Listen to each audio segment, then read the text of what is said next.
Hello నమస్తే. Rahul Gandhi Congress party అగ్రనేత, లోక్సభ ప్రతిపక్ష నేత ఈరోజు హైదరాబాద్కు వస్తున్నారు. హైదరాబాద్లో ఆయన ఒక కార్యక్రమంలో పార్టిసిపేట్ చేస్తున్నారు. ఒక ప్రైవేటు కార్యక్రమానికి సంబంధించి ఆ కార్యక్రమంలో తెలంగాణ ముఖ్యమంత్రి రేవంత్ రెడ్డి ఫుట్బాల్ ప్లేయర్ మెస్సీతో కలిసి గేమ్ ఆడబోతున్నారు అంటూ ఒక ఈవెంట్ నడుస్తోంది. ఆ గేమ్ నడుస్తుందంటే మధ్యలో చివరిలో ఒక 5 నిమిషాలు అటు ముఖ్యమంత్రి ఇటు మెస్సీ వెళ్ళి ఆ గేమ్లో ఒక టీం వైపు నుంచి ఈయన, ఇంకో టీం వైపు నుంచి ఆయన ఒక 5 నిమిషాలు ఆడతారట. ఇది చూడడం కోసం రాహుల్ గాంధీ ఢిల్లీ నుంచి హుటాహుటిన ప్రత్యేక విమానంలో హైదరాబాద్కు వచ్చారు. ఓ 4 గంటలో 5 గంటలో హైదరాబాద్లో ఉండబోతున్నారు. ఉండి ఆ మ్యాచ్ చూసి ఆయన మళ్ళీ తిరిగి ఢిల్లీకి వెళ్ళబోతున్నారు. సో ఈ మ్యాచ్ పూర్తిగా ఒక ప్రైవేట్ ఈవెంట్. ఈ ప్రైవేట్ ఈవెంట్కి ప్రభుత్వానికి సంబంధించిన ధనం, సింగరేణికి సంబంధించిన అడ్వర్టైజ్మెంట్లు ఈ ఈవెంట్ కోసం ఖర్చు చేస్తున్నారు. సింగరేణి స్పాన్సర్గా పెట్టారు ఈవెంట్కి. ప్రభుత్వ సంస్థని స్పాన్సర్స్గా పెట్టి ప్రభుత్వ సంస్థ నుంచి ఈ స్థాయిలో డబ్బులు తీసుకోవడం ఏంటి అంటూ భారతీయ జనతా పార్టీ ఇప్పటికే విమర్శలు చేస్తోంది. సో ఈ ఈవెంట్ ద్వారా వచ్చేదేంటి, ఈవెంట్ ద్వారా సాధించేదేంటి అనేది అర్థం కాదు. మెస్సీని కలవడానికి సంబంధించి మెస్సీని కలిసే వాళ్ళు ఫోటో తీసుకోవడానికి సంబంధించి 10 లక్షల రూపాయలు ఫీజు పెట్టారు అనే వార్తలు వింటున్నాం. సో పూర్తిగా మనీ మేకింగ్ కోసం నడుస్తున్న ఒక ప్రైవేట్ ఈవెంట్కి సంబంధించి రాహుల్ గాంధీ రావడం మంచిదేనా అనేది చర్చ ఎవరు చేస్తున్నారంటే చర్చ నేనే మొదలు పెడుతున్నా. ఎందుకు, ఏంటి రాహుల్ గాంధీ ఈవెంట్కి రావడంలో సాధించేది? రాహుల్ గాంధీ పైన దేశవ్యాప్తంగా ఉన్న ఒక ఇమేజ్ చైల్డిష్గా బిహేవ్ చేస్తున్నారు అని. రాహుల్ గాంధీకి మద్దతుగా, రాహుల్ గాంధీ చేస్తున్న పోరాటానికి మద్దతుగా రాహుల్ గాంధీ దేశంలో ప్రజాస్వామ్యానికి సంబంధించి, ఎన్నికల సంస్కరణలకు సంబంధించి, ఈసీ పైన, ఫేక్ ఓట్ల పైన చేస్తున్న పోరాటానికి సంబంధించి అనేక వీడియోల్ని జర్నలిస్ట్ వైఎన్ఆర్ ఛానల్ ద్వారా నేను చేశా. రాహుల్ గాంధీ పోరాటానికి మద్దతు పలికా. రాహుల్ గాంధీ ప్రశ్నలకు ఎలక్షన్ కమిషన్, కేంద్ర ప్రభుత్వం సమాధానాలు చెప్పాలని అడిగా. రాహుల్ గాంధీ ఈ దేశానికి ఒక హోప్ అని కూడా మాట్లాడాను నేను. అటువంటి రాహుల్ గాంధీ చాలా సందర్భాల్లో చైల్డిష్గా బిహేవ్ చేస్తూ ఉండడం ఆయన ఇమేజ్ని తగ్గిస్తూ ఉంది అనే మాట కూడా అనేక మంది రాజకీయ విశ్లేషకులు చెప్పే మాట. ఇప్పుడు ఫుట్బాల్ మ్యాచ్ చూడడం కోసం ఢిల్లీ నుంచి హుటాహుటిన రాహుల్ గాంధీ రావడం కూడా అటువంటిదేనని నాకు అనిపించింది. ఎందుకు అనిపించింది? హైదరాబాద్లో ఫుట్బాల్ మ్యాచ్ జరుగుతుంటే, ముఖ్యమంత్రి ఆడుతుంటే, వాళ్ళ పార్టీ నాయకుడు, ప్రతిపక్ష నేత వస్తే తప్పేంటి, వచ్చి చూడకూడదా అంటే డెఫినెట్గా చూడొచ్చు. కానీ సరిగ్గా వారం 10 రోజుల క్రితం హైదరాబాద్లో గ్లోబల్ ఇన్వెస్ట్మెంట్ సమ్మిట్ అని తెలంగాణ రాష్ట్ర ప్రభుత్వం సమ్మిట్ నిర్వహించింది. ఈ సమ్మిట్ ద్వారా అనేక మందిని తెలంగాణలో పెట్టుబడులు పెట్టేలా చేయాలని కాంగ్రెస్ పార్టీ సర్కారు నిర్ణయం తీసుకుంది. దానిలో భాగంగా ఈ సమ్మిట్కి రండి రాహుల్ గాంధీ గారు అంటూ ముఖ్యమంత్రి స్వయంగా ఢిల్లీకి వెళ్ళి శాలువా కప్పి బొకే ఇచ్చి ఇన్విటేషన్ ఇచ్చి వచ్చారు.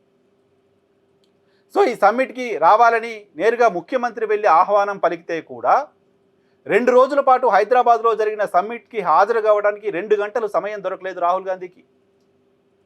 ఒక 2 గంటల సమయం తీసుకొని తెలంగాణ రాష్ట్రానికి పెట్టుబడులు వచ్చేలా, తెలంగాణ రాష్ట్రానికి పెట్టుబడులు ఆకర్షించేలా, తెలంగాణ రాష్ట్ర సర్కారు చేస్తున్న ప్రయత్నానికి మద్దతు ఇచ్చేలా నేరుగా రాహుల్ గాంధీ ఇక్కడికి వచ్చాడు. రాహుల్ గాంధీతో పరిచయం చేసుకోవచ్చు, రాహుల్ గాంధీతో కలవచ్చు. రేపొద్దు రాహుల్ గాంధీ దేశ ప్రధాని అవుతే ఇంకా మనకి ఇన్వెస్ట్మెంట్ పెట్టడానికి సంబంధించి ఎక్కువ రిలాక్సేషన్స్ ఇస్తారు, మన సమస్యలు ఏంటో వింటారు అని పారిశ్రామికవేత్తలు అనుకునే అవకాశం ఉంటుంది కదా. అటువంటి ఒక అవకాశాన్ని, అటువంటి డయాస్ని రాహుల్ గాంధీ ఎందుకు తీసుకోలేకపోయారు?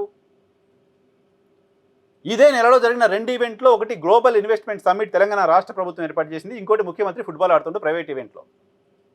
ముఖ్యమంత్రి ప్రైవేట్ ఈవెంట్లో ఫుట్బాల్ ఆడుతున్న కార్యక్రమం రాహుల్ గాంధీకి ప్రయారిటీ అయిపోయి గ్లోబల్ ఇన్వెస్ట్మెంట్ సమ్మిట్ మాత్రం ప్రయారిటీ కాకుండా పోతే దాన్ని చైల్డిష్ మెంటాలిటీ అనే కదా అనాలి. ఏ ప్రయోజనాల కోసం రాహుల్ గాంధీ వచ్చిండనే కదా అనాలి. వాళ్ళ ముఖ్యమంత్రి, ఆయనకి ఇష్టం, రాహుల్ గాంధీ వచ్చాడంటే ఓకే, బట్ దానికంటే ఇది ప్రయారిటీయా? లేదు, అది ప్రయారిటీ ఎందుకు కాకుండా పోయింది? 7-8 తారీఖులో ఒక్కరోజైనా వచ్చి మా ప్రభుత్వం ఇక్కడ అద్భుతంగా పనిచేస్తుంది, మా ప్రభుత్వం పరిశ్రమలను ఆహ్వానిస్తోంది, తెలంగాణలో కాంగ్రెస్ సర్కారు ఉంది, కాంగ్రెస్ సర్కారు ఎక్కువ పెట్టుబడులు తీసుకొస్తే, ఎక్కువ కంపెనీలు తీసుకొస్తే, ఎక్కువ మందికి ఉద్యోగాలు వస్తే తెలంగాణలో కాంగ్రెస్ సర్కారు మళ్ళీ వస్తుంది, కాబట్టి దానికోసం ప్రయత్నం చేయాలనే ఆలోచన రాహుల్ గాంధీకి ఎందుకు లేదు? రాహుల్ గాంధీకి ఎందుకు అటువంటి ఆలోచన రావట్లేదు?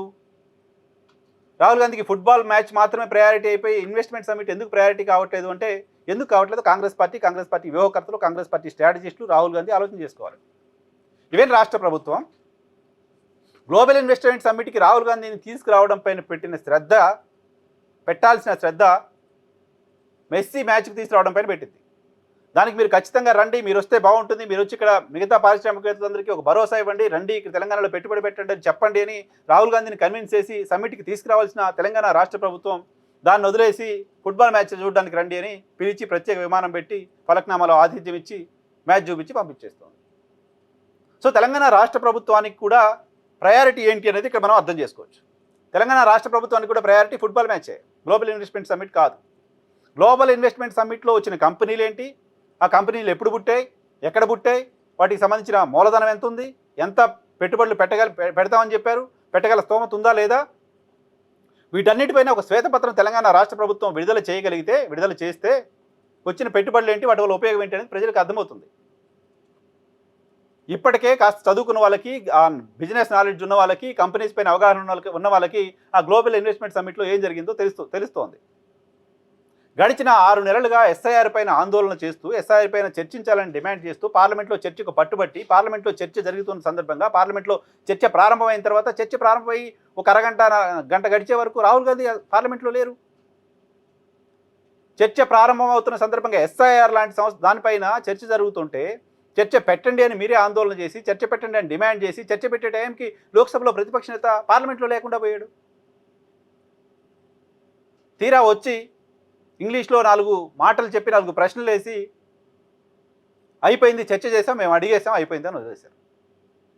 సో ఎస్ఐఆర్ పైన చర్చ పెట్టిన సందర్భంగా దేశ ప్రజలంతా దానికి సంబంధించిన అంశాన్ని చూస్తున్నారా లేదా, కేంద్ర ప్రభుత్వానికి సమాధానం రాబట్టామా లేదా, కేంద్ర ప్రభుత్వాన్ని దోషిగా నిలబెట్టామా లేదా, ఈ అంశాలపైన రాహుల్ గాంధీకి ఆసక్తి ఉన్నట్టు కనిపించట్లా. చర్చ పెట్టండి అని డిమాండ్ చేసింది మాత్రమే దేశ ప్రజలకు గుర్తుంది. చర్చలో ఏం జరిగిందో ఎవరు గుర్తులేదు. చర్చలో కేంద్ర ప్రభుత్వం చేస్తున్న తప్పుల్ని ఇంకా ప్రాపర్గా ఎస్టాబ్లిష్ చేయడంలో రాహుల్ గాంధీ ఫెయిల్ అయ్యారని అనిపిస్తోంది. దాన్ని ప్రాపర్గా యూటిలైజ్ చేసుకోలేకపోయారు అని అనిపిస్తోంది.